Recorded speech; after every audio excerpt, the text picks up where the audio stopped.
Welcome back to another episode of 6 Feet Away, the social distancing show where we're usually more, but never less than 6 feet away.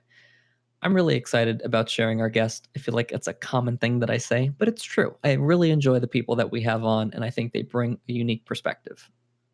Yeah, our guest today is Steve Yallow. He's a world traveler, a YouTuber, a videographer, and he has for the last 3 or 4 years now not been home. Right, so he's been traveling to Sri Lanka and Colombia and Eastern Asia, and and for him to be stuck at home right now is it's quite different. Yeah, I think he definitely has cabin fever a little bit more than most. We enjoyed the conversation. We won't delay this any further. We're going to get right into it. We hope you enjoy. Let's go. I'm Alex. I'm Anthony, and this is 6 Feet Away.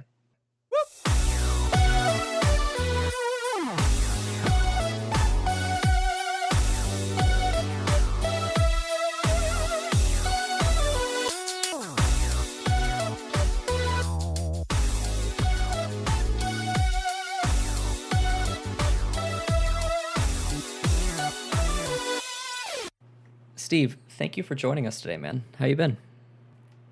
Yeah, thank you so much for having me. Honestly, I've been pretty good. I feel like a lot of people have been taking this in somewhat of a negative way. I see a lot of people posting on social media how they're feeling anxious or just overwhelmed with different fears and emotions, and I can definitely see why. But I've been trying to use this time productively, as productive as possible, at least, and it's actually been kind of nice.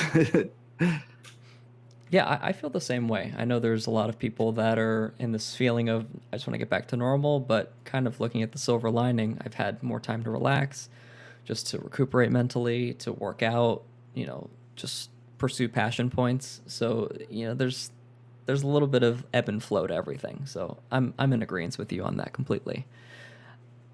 Steve, if you don't mind, for the audience that doesn't know, can you explain what you do to pass the time, what you do professionally, how you make money, how you survive? Sure. Well, at the core of what I do, I'm a videographer. So I create videos, and the way I love to do it is to travel. That's that's what I love to do. So for the past 3 years now, I've been traveling full time and creating videos for my own personal YouTube channel and for clients that I meet in different parts of the world. So obviously, this has had a pretty big effect on my work because I can't move. A lot of what I do requires me to physically be moving. Um, and this is the first time in almost since I started traveling where I've spent so much time in one place without moving.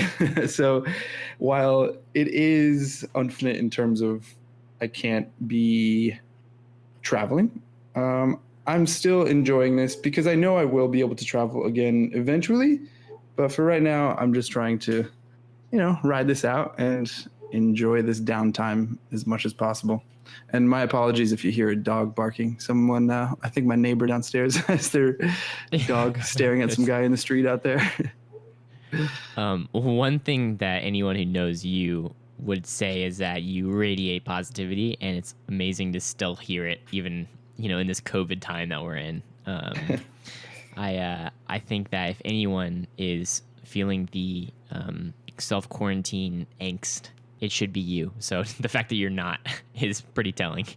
I mean, I definitely was feeling it in the beginning because I was a little bit nervous, but once I kind of came to terms with things and accepted, and it's something that's beyond our control, and once I realize I don't have control of something, I try my best not to stress out about it because ultimately there's nothing you can do. So if you can't change the outcome of a situation, I try to find a way to take advantage of it as much as possible. I think that's really important because anxiety is really rampant right now, and you mentioned the fact that you figure out what you can and can't control. Is there a process that you do, or is there a time when you realize, hey, I'm getting a little stressed about this, and then how do you go about like refiguring your point of view? Well, recently for me with this whole situation, I've been trying to stay active at least once a day because a lot of what I do requires me to just sit on a laptop. So a lot of sitting around editing videos and planning new things, and there's a lot of just computer time. So with that, I try to balance it with just getting some energy, exhausting some energy, and going for a run or doing some type of exercise and mixing that up. And that has been helping me a lot during this time because I think that's kind of what's keeping me sane. Just the fact that that's like my excuse to go outside, and it almost gives me something to look for. Yeah, releasing those endorphins and just moving really helps a lot. Yeah, that's the same thing with me, man. I think it's a big stress reliever in my life is being able to go out, go for a run, clear your head, burn some steam off. It's good for you. And I think this is like a nice little therapy in a way during this time. Absolutely. So what you do normally is travel around the world, and I know that you've developed a lot of relationships across the planet. Have you been staying in touch with any of those people, and like what have you been hearing from them? Yeah, I've been staying in touch with a few people from different parts of the world.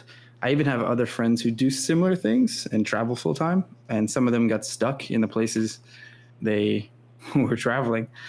Wow. And it's really interesting because it's very similar everywhere in the world. Like right now, everybody is just in fear on lockdown, and that's what almost all government organizations are advising is just to stay inside. So it's one of the first times that I feel like we've all experienced something together. Even when something happens that may be devastating, it usually doesn't affect the whole world at once. Sometimes it's just an isolated area and, we'll all hear about it, news will spread, but this is something that everybody is affected by everywhere. And yeah, it does have its negative effects, and it's sad. It's a virus. It's scary. It's devastating. But at the same time, it's also bringing people together in a way that I've never seen before. And in terms of like the internet and social media, people are doing so much. Even this, like right now, we're talking because of that. Like having this conversation, it's bringing us together.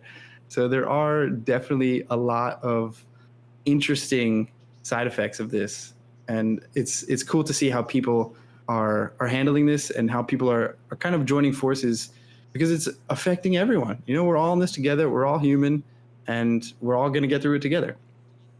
Yeah, we got to be creative. I think at this point we're all, I think, a little bit over a month deep into this, and the cabin fever, if it hasn't already set in yet, it's about to. Because for me, I feel the same way. I want to be out. I want to be productive. I want to do something which requires me to get out of the house. And I've found now that after being at home for a little over a month that there's still so much that I can do while being at home. It's all about perspective, man. Yeah. Were you traveling at all when this started? Were you already here in the States? Can you walk us through a little bit of what that looked like? So the first time I heard about it, like when it first kind of broke news story, I think I was in New York, and then Wow. I went to Colombia right after things started spreading around Asia. I don't think there were 0 confirmed cases in the United States or anywhere in North or South America. But I remember I flew to Colombia, and when I arrived, I went through immigration, and there was a sign, just like a printed out sign that said, if you've been to China within the past 14 days, I don't know, it just said something like, you're not allowed in or something like that. And I was like, oh my goodness, this is serious. I didn't even realize they're taking this so seriously. And then I remember I was in Colombia with a few friends, and we were kind of not joking, but kind of giving hypothetical scenarios like, wow, imagine this gets so crazy where we can't even travel anymore. And it did. And it was pretty wild. But luckily, I already had arrangements to come to Orlando because I had an event to attend at the end of February, like the last few days of February, the first day of March. And so I flew here for that. And right after that is when things started locking down. So I was planning on staying in Orlando. What was that? I was just going to say it's meant to be. Yeah, right. And I'm glad I was here because I used to live here for a few years, and my brother has an apartment down here, so luckily I have somewhere to stay. But yeah, I remember that it started getting pretty serious right after I came back to the United States. I remember I came to my brother's place and I was considering where to go next because I didn't have any plans yet, but I was skeptical about where to go because I knew it was kind of getting serious. And then within a week, everything just changed and we started going into lockdown. And I remember hearing about Italy, and when Italy completely lost control, that's when we knew it was kind of coming for us. And yeah, I've just been kind of quarantined here in Orlando. And it's like I said, I came at the end of February and it's already halfway through April now. So crazy. I've been here for a month and a half. Yeah, I remember when I actually was watching your Instagram stories. You were like taking a nap. You were in the airport, like, well, I'm on my way back to Orlando. I was like, I'm gonna take a nap here for a few hours, and I'll let you know when I get back. And you're like, hey, I'm here in Orlando. So I remember that. Yeah. That was a funny situation because the day I was leaving, well, the few days before I was leaving, it was Carnival, which is huge celebration. I'm sure you've heard of Carnival celebrated in Brazil, in Rio. That's where the largest celebration of Carnival is. But the second largest Carnival celebration in South America happens in Colombia, in the city of Barranquilla. So I went there, and it's a 3-day just party. It is just parades during the day and the street parties everywhere all night long. And I went for 3 days straight. I had an Airbnb there with a few friends. And then the last day, so we went out during the day, went to the parade, we partied all night till whatever. And then I had a flight at 6 a.m. So I just went straight from the party. I went home, I showered, I packed my bags, and I went to the airport and had a layover in another city, and that's where I had like a 10-hour layover. So I just took a nap I just found a little spot to sleep in the airport, and then I flew to Orlando. But yeah, that was pretty eventful. Straight from party in Carnival to like a 20-hour transit travel time. Oof, that was rough, but I made it. You made it. You're here. Yeah, you say 3 days of partying. I was like wondering where the sleep was in your description of what the days looked like, and I didn't hear sleep in any of those days. So I figured you didn't sleep. Sleep in the airport. There you go. You now have plenty of time to make up for it. Exactly. Yeah, I came back and slept for like a whole 2 days. I have a little bit of a reach of a question for you. So Sure. you've done some consulting with governments, right? Interesting or finding ways to get people interested to come to their country, right? So how would you approach the situation where somebody says, hey, how do we get people to come to our country now that COVID's over and everything's safe, but people are still nervous to travel, or they're still nervous to come out and socialize in big groups? Like, what would your approach be for that? Yeah, that's a great question.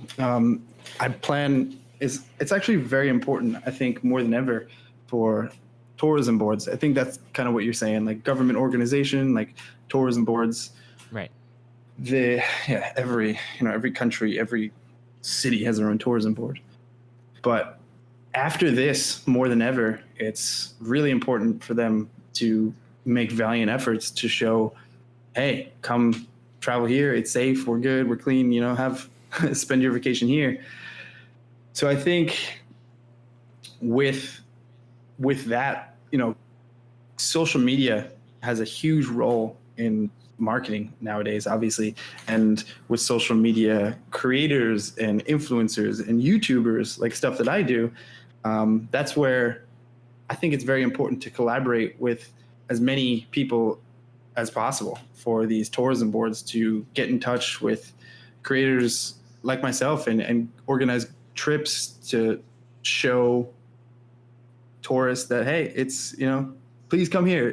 This is now more than ever, they need help from anywhere they can get it. So I think after this, there's going to definitely be a surge of travelers going out and creating videos to promote certain locations and certain businesses, and the businesses that even make it out of this. There's going to be plenty of businesses who unfortunately go under because the tourism industry stopped. There's bubbling right now. So hopefully, it's going to take some time to recover from this. It's going to be a slow growth. It's not just going to be like doors are open, everybody come in. It's definitely going to be, it's going to take some time, but that's where I think, stuff like what I do with creating videos and sharing them on YouTube and showing people that it's okay again, which is, it's uncharted territory. I don't know how we're going to go about it. I don't know when the appropriate time to travel will be again. And that's the thing. Like, it's just so weird. It's just such an uncertain time. This is not a set date. Like, okay, on this date, you can travel again. I really don't know what's going to happen, but now is the time to start organizing these things with tourism boards or different organizations for marketing efforts. Yeah, I agree completely. I think there's a lot of affected industries that are going through, not just with tourism, but so many industries. Like you look at concert venues, like in events, you look at sporting events, you look at restaurants. So there's so many affected industries that it makes you stop and wonder, like when the smoke clears and the green flag's up saying, hey, you guys are good to go back, what that actually looks like. Because it's not just going to be a free-for-all. It's not going to be like, oh, everyone just assume back to what you were doing. Like, it definitely has to be premeditated, and it has to be methodical with how we get people back into the public, how we get back into social integration, and even with traveling. Because that's my thinking, too. Because you're going to have a percentage of the population who's going to be super apprehensive about not wanting to go out and do anything. Like, I think their little bit of leeway is maybe just going back out to work and going back home. So, yeah, like you said, Steve, I think it'll be interesting to see how companies and influencers alone are able to entice people and to say, like, hey, like, it's okay. But I also think at the same time, I think that there is, it's interesting that each week that goes by, there's something new from the CDC or from the government on what we need to do. I don't know if you heard of this, either of you guys, but I don't know if it's just in Palm Beach County, but starting tomorrow, in terms of going out to places like grocery stores, you can't enter them unless you have a mask, whether it's an official N95 mask or a handmade one. You can't actually enter stores without them, which is crazy. Yeah, I haven't. I heard that for down south, but I don't think that's being done here in Orange County just yet. So I guess it's only a matter of time. Steve, visit Orlando, since we're talking about Orlando right now. Visit Orlando is the tourism board here, and they're doing virtual tours of a lot of the places around town, like our theme parks, our airport, which is, you'd think, why would you want to, but our airport's a big deal here. Downtown Orlando. Do you have anything like that you're doing for yourself as far as being able to still engage with maybe your audience or your community, even though you can't actually go places? Yeah. So recently I just shared a video of the top 10 places to travel after quarantine. So I compiled a list of some of my favorite places that I visited, and I've been using some of the content that I've already shot, that I've already filmed, to make new videos. So, and I also have a bunch of videos that I haven't shared yet from my recent travels.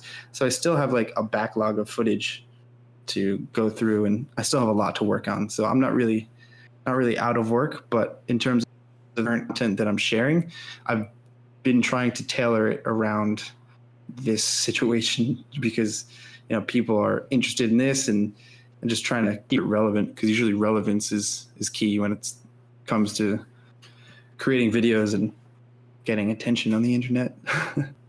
Do you have a top favorite place? Like your number one pick, if you had to pick one place? So I recently shared that. I mean, you have to see the video. Ooh. All right, that's fine. No, but like you put top 10, but like, are you putting the top 10 as number one is your favorite, or is it just like number one? Yeah. Okay. Oh, so number one is your favorite. Okay. Fair enough. But it was really So, hard. so now that we're left hanging, where can we go listen to that? Where can we watch that video? It's on YouTube, Steve Yallo, if you find my channel on YouTube. But yeah, I mean, it was actually not necessarily my all-time favorite. I just put number one for something. I'm usually really bad with picking one favorite place, but recently, like last year, my favorite travel experience was traveling around Sri Lanka. Like the entire country is just freaking magical. I rented a tuk-tuk, if you guys saw that. Yeah, I saw that video. Three-wheel vehicle that I was driving around. Yeah. You got a lot of experience driving those now. Yeah, man. I'm a official tuk-tuk driver in Sri Lanka. And yeah, it was so cool. Like the country of Sri Lanka is so nice because it's an island. It's a huge island, and all around are really nice beaches, especially like in the south coast. It's amazing beaches, popular for surfing. So it attracts a lot of people for that, like vacation. And then just a couple hours north is incredible mountainous landscapes. So it's very diverse, and the people there are just so friendly, and there's just so much to do. And there's national parks all over the country, and most of them have herds of wild elephants and just exotic animals that we would never see around here. So it's just like friggin' Jurassic Park. I love it. Exactly. Well, there goes our royalty free. There you go. It's like I was off tune, so they wouldn't. Copyright Yeah, they won't. Maybe. I don't know. Yeah. Oh, man. I want to travel, and I always watch your videos, and I'll see the places you go, and I follow you on Instagram, and I always make those excuses for myself. I'm like, at some point I'll travel again. I'll travel again at some point. And after all this stuff, man, I need to like just commit to it and just say like, I'm going to take the time and I'm going to travel somewhere. So like you've definitely inspired Do it, man. myself, and I'm sure Do it. many others, but I just got to find out where I want to go. That's the thing. I definitely want to do Southeast Asia at some point, hopefully when all this calms down, but that's definitely a place I would love to go. But I'm also looking at places that are nearby too, like Canada and stuff as well, like different places like Toronto and things, just to, Cool. just try somewhere that's closer. We always go across the pond to go travel, but even in South America too, man, like there's so many places. Yeah. Like I traveled a lot around Colombia, and that's really not that far of a flight from here. And there's direct flights from Fort Lauderdale, from Orlando, and really cheap. Like you can fly. I mean, right now, especially, they'll pretty much pay you if you want to fly. But there's it's definitely getting so popular for travelers. Like the videos that I created from Colombia, for some reason, have done so well. And I think it comes down to the fact that when I was traveling around Colombia about 2 years ago, there weren't that many videos like I was creating. So I was trying to create a lot of helpful travel guides. So anyone who's actually interested in going there, it's just super helpful, tons of information, and also entertaining and fun to watch. So the competition for those types of videos was really low. There really wasn't any good videos about travel advice. But for example, in Southeast Asia, where I first started traveling, it is very saturated. There's so many people who travel out there and try to make videos and do the same thing. But like I said, when I went to Colombia, I've had tons of people message me, but even I went back to Colombia a few times, and every time I go, people will recognize me. Like it's crazy. I've never experienced that in other countries, but yeah, like multiple times where people came up to me in popular areas. If I'm in like a popular city, if I'm in a hostel or somewhere that's kind of like a backpacker environment, it happened to me so much, which is crazy. And people would come up to me and be like, dude, I saw your videos and you were a big inspiration as to why I decided to come here. And I think it comes down to the fact when they see me, like a goofy white guy, just like, if he can do it, I can do it type of thing. So I don't even speak Spanish. I barely speak Spanish. And I try to keep a lot of my videos very upbeat and positive and encouraging. And like I said, with a lot of tips. So I think it helps make people feel comfortable when they want to travel to a location. That's awesome. I think you found your niche, but I think what's interesting is that it's so close to where we live in the States. Now, I'm sure not all the content creators that filled that saturated market in Southeast Asia, that maybe they're from the States too, but it's interesting how you found that with South America, with Colombia specifically. I think that's cool, man. Yeah. I definitely want to travel more around South America and Central America as well. I do too. One thing that I've been thinking about, everyone has different cultural taboos in different societies around the world. Right now, the U.S. shakes hands, and I think that might be kind of on the verge of getting rid of that now. I'm all for the bow, man. Let's bring on the bow. Is that you think that's going to change here after this? And what are the bow is essentially your favorite now?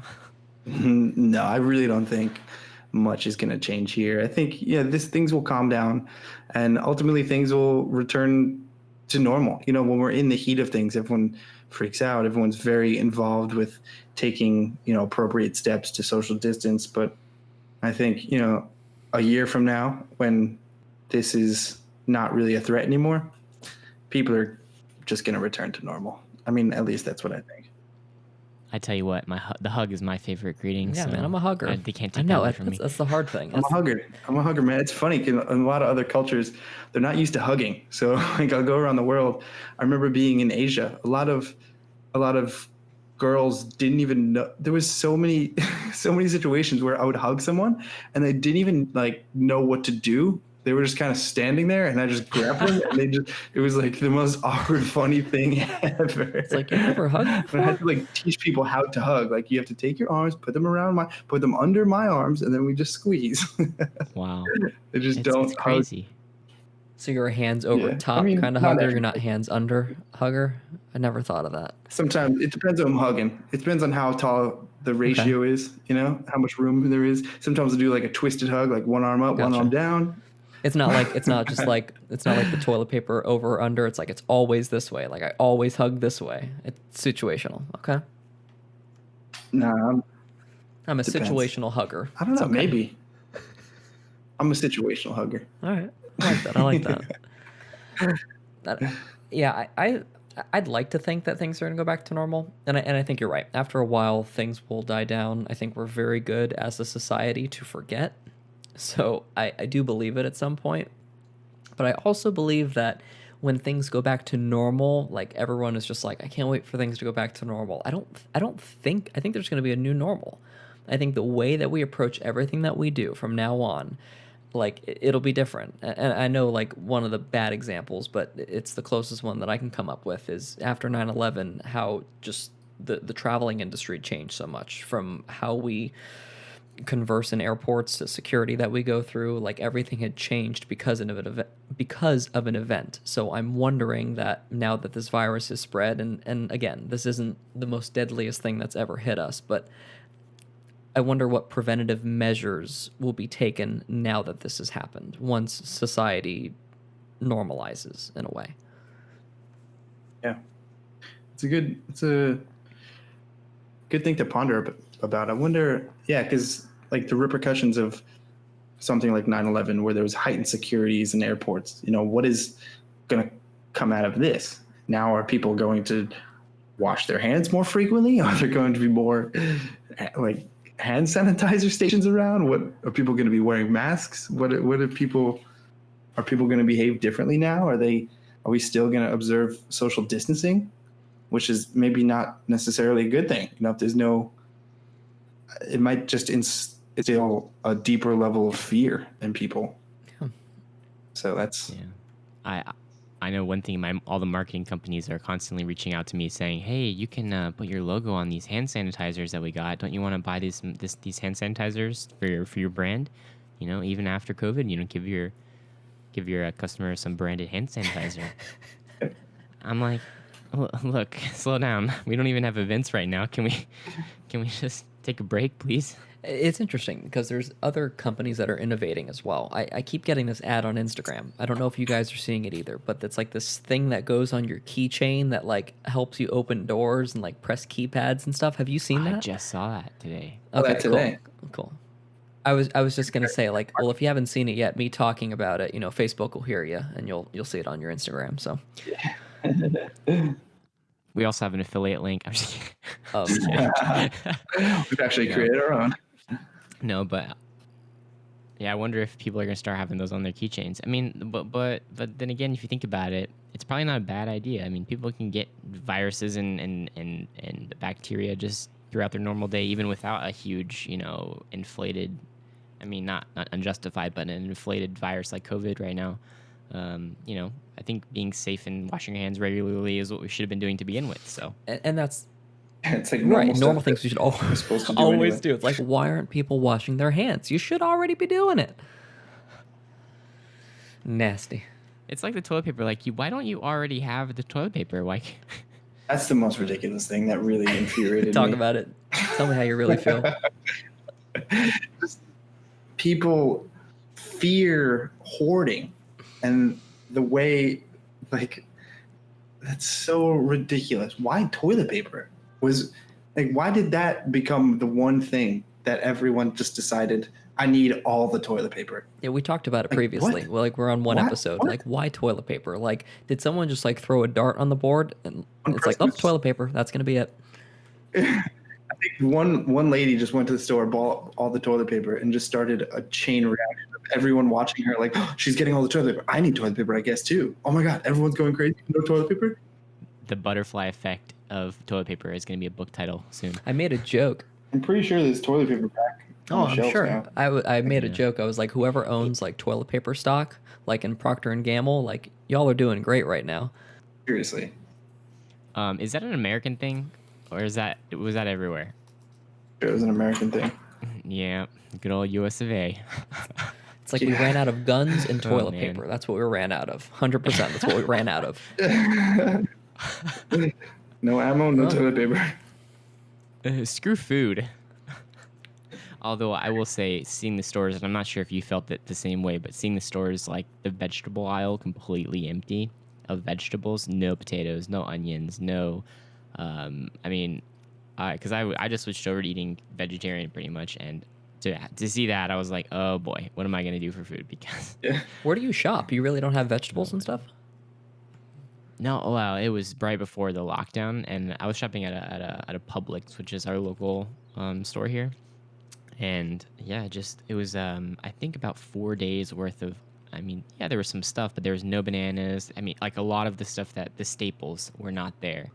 Of course, things that people don't know how to cook were there, like, avocados were still there. People don't know how to open the avocado, right? So that was still there, but flour was the last thing to go because people don't know how to make bread. They just bought all the bread at the back shelves, but then the flour was still there, so...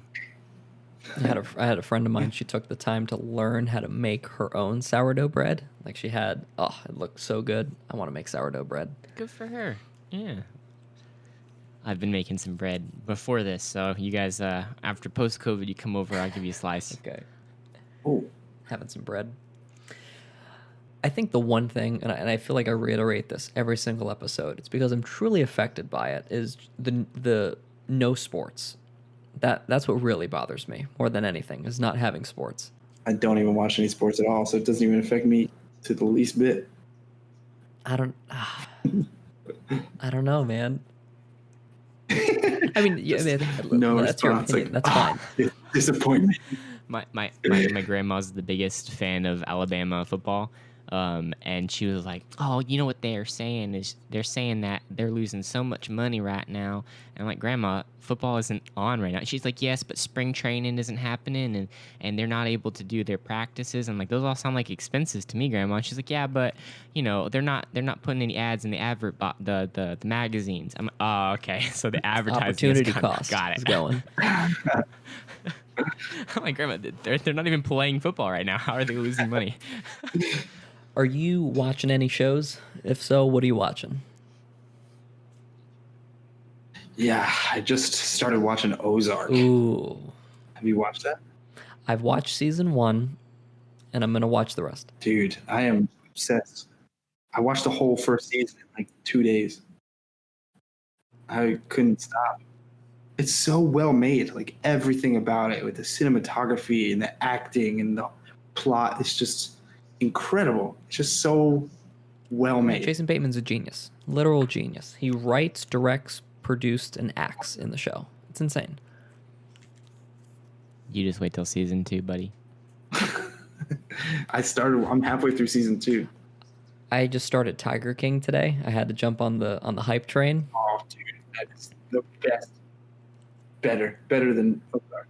Dude, I love it. Yeah. I love it.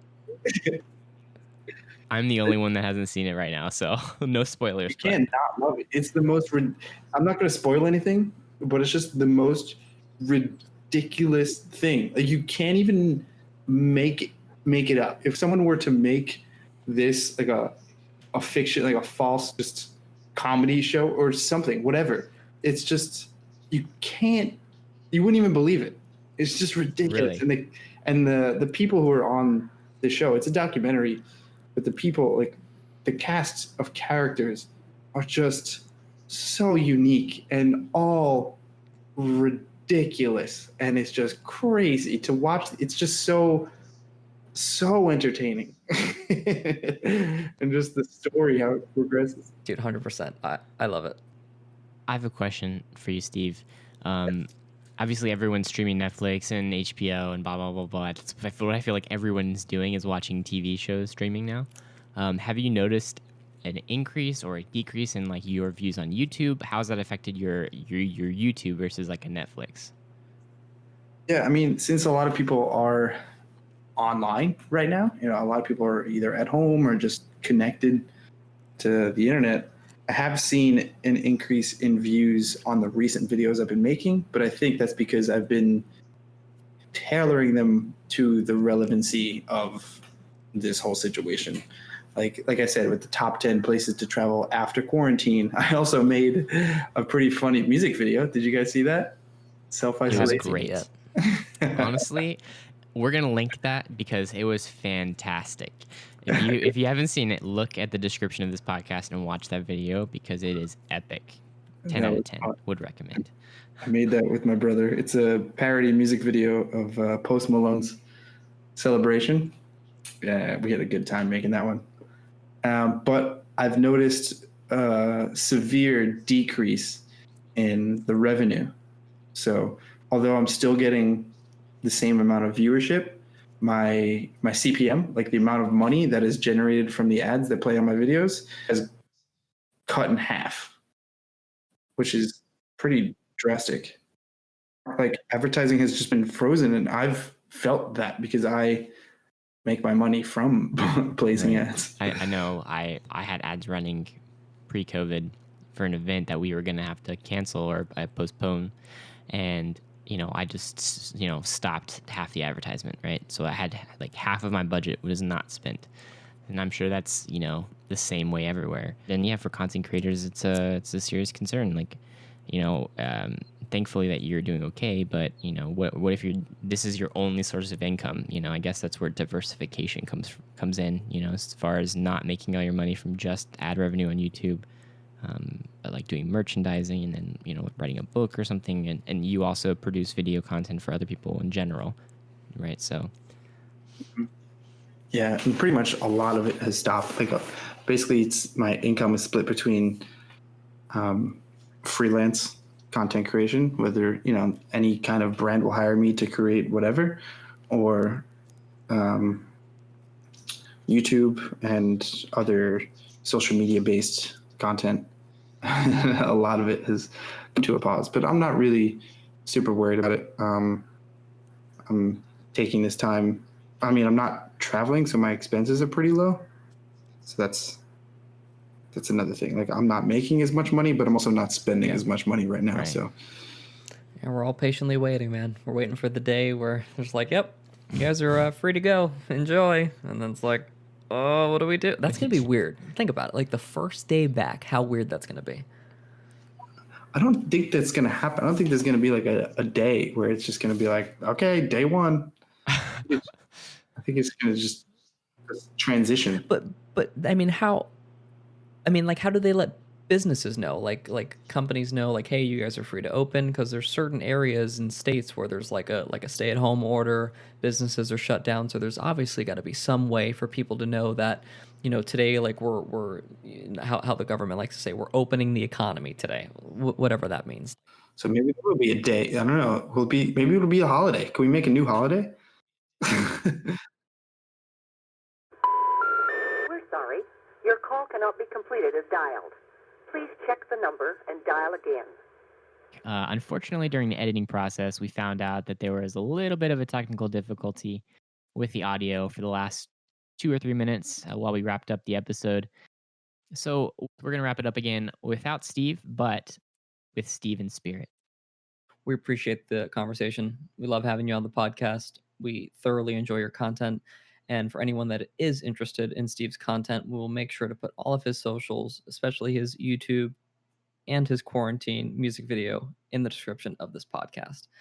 Again, everyone, we appreciate y'all for listening, for hanging in there with us, and we can't wait to see you on many, many more. Stay safe, wash your hands, and just keep 6 feet away.